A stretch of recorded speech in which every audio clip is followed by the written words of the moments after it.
Hola, esta es la primer clase virtual que vamos a tener de balance de materia de energía.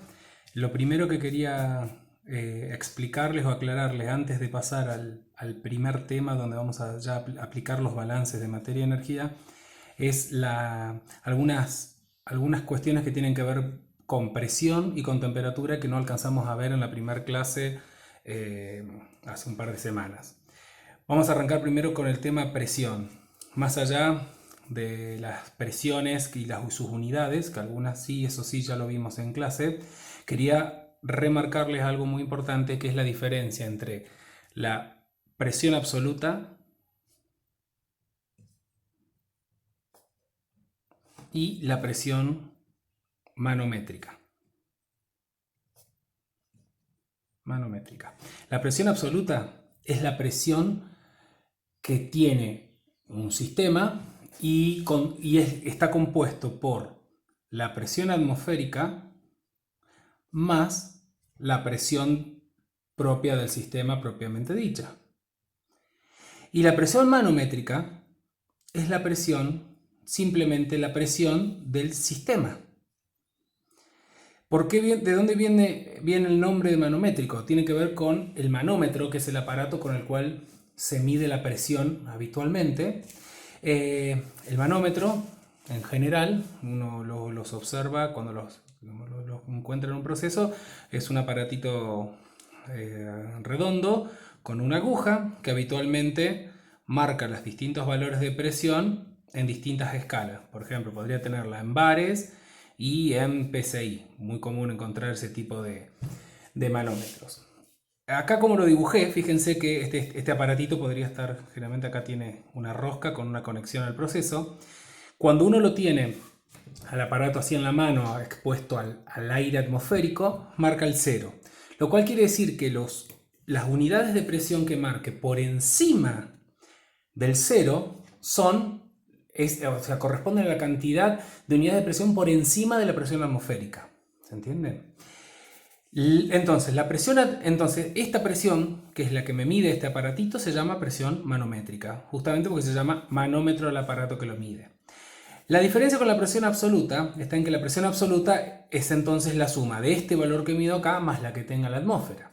Y la presión atmosférica habitualmente se mide con un aparato que se llama barómetro, el cual consta muy básicamente de un tubo, vamos a representarlo así, un tubo, clásicamente un tubo de vidrio, en U, que tiene uno de sus terminales abiertos y el otro está cerrado al vacío. Entonces, la diferencia cuando acá, en esta zona, tengo vacío. Entonces, esta diferencia de altura que tengo acá corresponde a la presión que yo estoy ejerciendo de este lado de la columna. Esta altura, medida en milímetros, depende, si lo mido en milímetros, puedo medir también en pulgadas, dependerá de la densidad del fluido que pongo acá dentro. Cuando el fluido que se utiliza dentro del barómetro para medir la presión es mercurio, esta medición a nivel del mar corresponde a 760 milímetros de mercurio, que es lo que también habitualmente conocemos como una atmósfera o presión normal.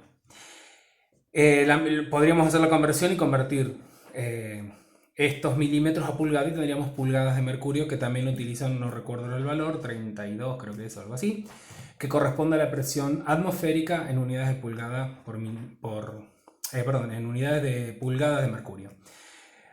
También podríamos medir podríamos utilizar otro fluido, por ejemplo, el que se les ocurra. Agua, por ejemplo.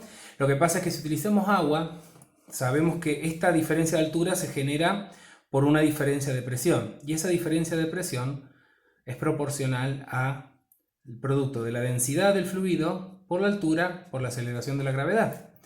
Si en vez de utilizar mercurio, que el mercurio tiene una densidad aproximada de 13.000 kilos por metros cúbicos, yo utilizar agua, que anda en el orden de los 998 kilogramos por metro cúbico, esta diferencia en milímetros sería del orden de 10.000 milímetros, porque 10,7 metros de agua equivalen a una atmósfera. Esa es la razón por la cual se utiliza mercurio y no un líquido de baja densidad, justamente porque si no sería imposible andar midiendo semejantes alturas. Imagínense una columna de 10 metros de alto, es bastante complicada de manipular. Bien, esto con respecto a, entonces, a presión. Vamos a un ejemplo. Si yo tuviese un tanque, ¿no es cierto? Sí, con un líquido acá, y el tanque está cerrado, y yo, por ejemplo, pongo aquí abajo, no, acá en la base, disculpen, acá pongo un manómetro. Bien. Primero vamos a hacer el ejemplo, disculpen, vamos a hacer el ejemplo con este tanque abierto. Damos cuenta que no está la tapa. Entonces acá tengo el líquido expuesto a la presión atmosférica. La medición que me está marcando acá, este manómetro, va a ser la que corresponde a la altura del líquido que hay acá. O sea, esa presión manométrica va a ser ρGH.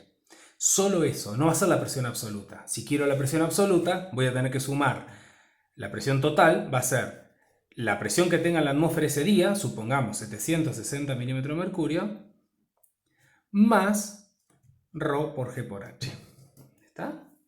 Ahora supongamos que este sistema yo lo cierro acá. Ahora sí está cerrado. Y yo acá, es muy frecuente, incluso con bebidas, muchas veces, presurizar el sistema para, por ejemplo, transportarlo. En vez de meter una bomba, yo puedo transportar por esta salida el producto. Imagínense una gaseosa.